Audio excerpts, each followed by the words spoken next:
Salut à tous, j'espère que vous allez bien. On se retrouve aujourd'hui pour une nouvelle vidéo.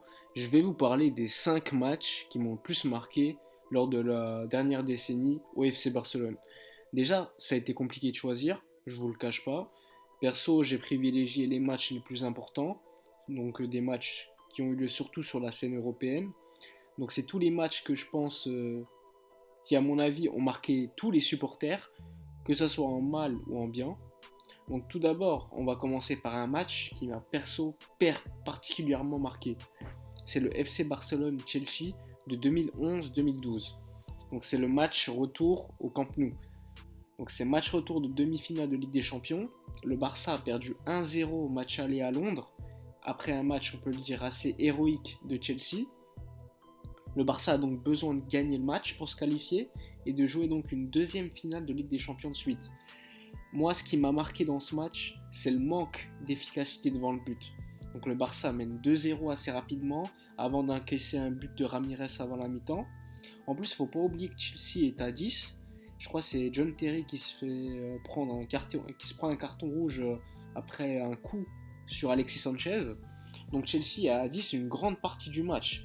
Et donc malgré le penalty pour Messi, un poteau qui met à la fin du match, il y a d'autres occasions, et le Barça n'arrive pas à mettre le 3-1 qui qualifiait donc le club pour la finale de Ligue des Champions. En plus, à 2-1, Chelsea était encore qualifié vu qu'ils avaient marqué un but à l'extérieur, et il y avait 2-2 sur les deux matchs. Donc finalement, Chelsea va tenir tout le match, on ne sait pas comment, franchement moi je me rappelle, ça m'avait choqué, et Torres va en plus marquer un second but pour Chelsea à la fin du match. Et moi, perso, malgré l'élimination, j'avais ressenti quand même une fierté d'être supporter du Barça. C'était la fin du Barça de Guardiola, mais personnellement, j'étais fier d'avoir perdu malgré tout. L'ambiance au Camp Nou, elle m'avait aussi marqué, c'était rare de voir le Camp Nou comme ça. Et là, on avait vraiment senti que tout le club était fier d'avoir pu voir l'équipe jouer de cette façon. Ensuite, autre match qui m'a particulièrement marqué, c'est le FC Barcelone AC Milan de 2012-2013. Donc c'est aussi un match retour, cette fois de quart de finale de Ligue des Champions. Donc le Barça a perdu 2-0 en Italie au match aller. Je crois qu'il y avait Muntari qui avait marqué, je me rappelle de ça. Et je me rappelle plus du second buteur. Et je me rappelle aussi d'un très mauvais match du Barça à l'extérieur. En Ligue des Champions, on en a l'habitude. Donc c'était le Barça de Tito, qui à cause de son cancer, ça lui donnait pas le pouvoir d'être toujours à 100% pour travailler les matchs. Et à les joueurs qu'il avait dit d'ailleurs plus tard, le match retour, il a été préparé en collaboration avec certains cadres, notamment Xavi. Et personnellement, moi je sais pas vous, mais avant le match, j'étais sûr qu'on allait se qualifier. C'était plus le grand AC Milan, même si ça restait quand même une équipe assez respectée, mais j'avais quand même confiance au Barça pour se qualifier. Et voilà, j'ai pas eu tort. Messi marque assez rapidement le doublé, ce qui nous permet donc d'égaliser sur les deux matchs. Et en plus, juste avant d'égaliser, donc sur les deux matchs, il y a un poteau, il me semble que c'est Mbaye qui met un poteau à la fin de... Et à la fin de l'action, il y a l'égalisation du Barça.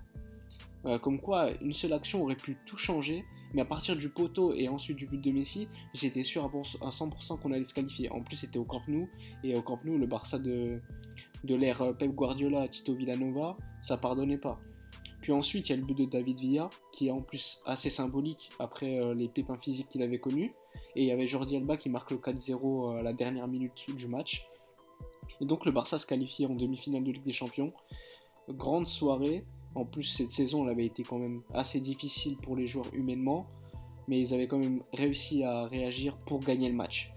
Même si après on se fait éliminer assez sèchement contre le Bayern, c'est quand même un match qui m'a personnellement marqué.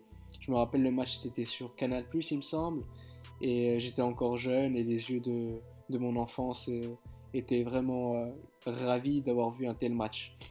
Donc autre match que je mets dans le top, c'est FC Barcelone Manchester United 2010-2011. Je pense que tous les supporters du Barça connaissent cette finale. C'est le match qui symbolise le plus le Barça de Pep Guardiola, c'est le summum du niveau de jeu atteint par l'équipe en fait.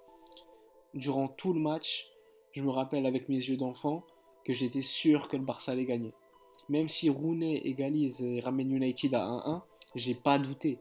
J'étais sûr que le Barça allait gagner la Ligue des Champions. En plus, à la fin du match, il y a la symbolique avec Puyol qui donne le brassard à Abidal. Donc Abidal qui soulèvera le trophée. Abidal qui joue la finale alors qu'il venait de subir une opération 2 mois avant.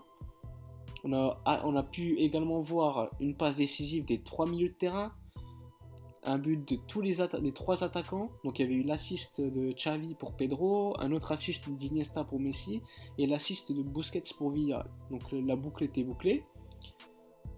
On ne pouvait pas faire mieux à mon avis lors de ce match, et pour ceux qui n'ont pas vu ce match, je vous conseille de le revoir. C'était juste exceptionnel, et surtout qu'en face c'était pas des peintres, hein. C'était quand même le Manchester United de Sir Alex Ferguson. D'ailleurs Sir Alex Ferguson qui avait dit à la fin du match que c'était la meilleure équipe qu'il avait affrontée dans sa carrière. Je pense que voilà, il n'y a rien d'autre à dire, hein. J'aurais pu également ajouter le 5-0 contre le Real Madrid en Liga et le 2-0 contre Madrid en demi-finale de Ligue des Champions, avec le doublé exceptionnel de Messi. Mais voilà, je voulais parler d'autres matchs par la suite, de saisons différentes. Donc ensuite, autre match qui m'a marqué, c'est le FC Barcelone PSG de 2017, donc la remontada. On se rappelle tous de ce match. Personnellement, j'étais au Parc des Princes pour le match aller, et j'avais vraiment mal dormi, hein. J'étais au milieu des supporters parisiens. Le 4-0 m'avait vraiment fait mal.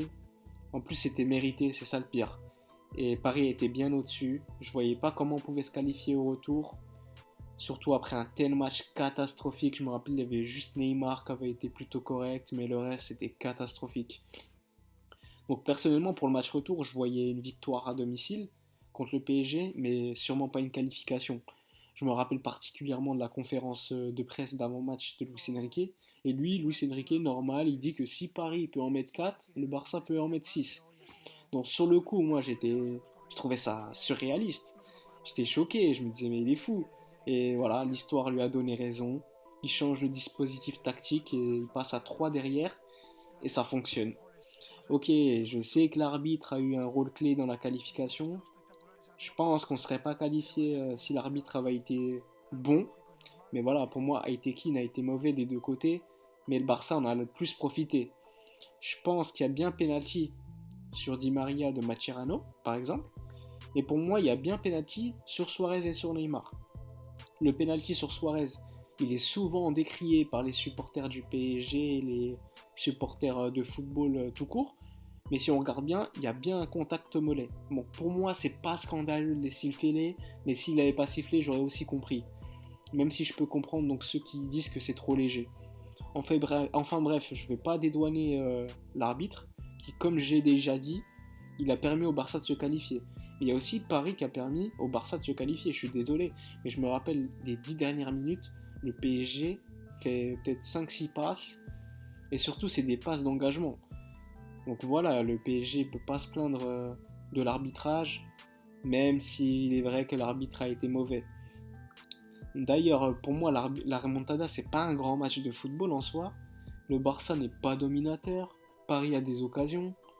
Mais bon, c'est un match qui a marqué tout le monde, déjà parce qu'on est français, du coup, les médias en ont énormément parlé en France.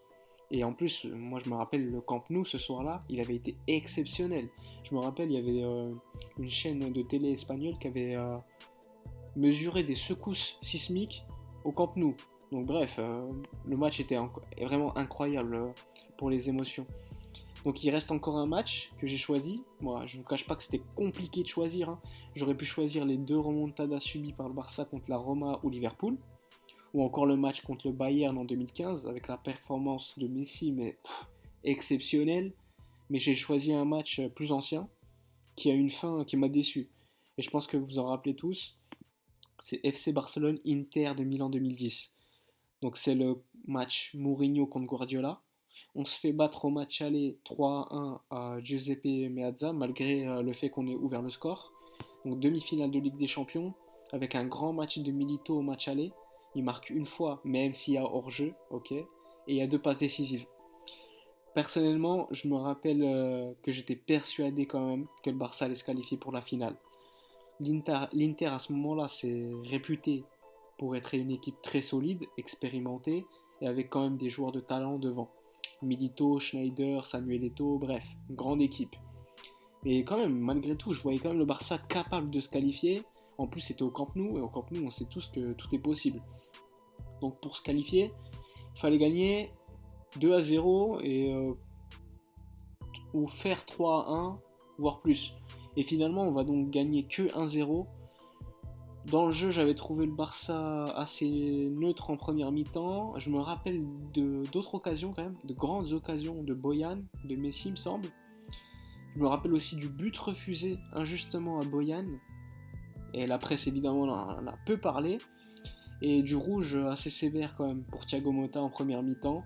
Finalement, l'Inter va tenir tout le match assez héroïquement et franchement, l'équipe était tellement solide, c'était compliqué de trouver des espaces. Et donc, l'Inter va se qualifier pour la finale qu'ils vont d'ailleurs remporter. Ils vont gagner d'ailleurs tous les titres, il me semble, le triplé. On se rappelle aussi, à mon avis, de la célébration de Mourinho au Camp Nou. En plus, à ce moment-là, c'était que le début donc, de la guerre Barça-Mourinho qui va se poursuivre par la suite au Real Madrid. Voilà pour les 5 matchs de la dernière décennie qui m'ont particulièrement marqué pour le Barça. Même si j'aurais pu en mettre beaucoup plus et beaucoup d'autres, j'ai choisi des matchs qui sont gravés dans ma mémoire encore aujourd'hui, que ça soit positif ou négatif, comme je vous l'ai dit.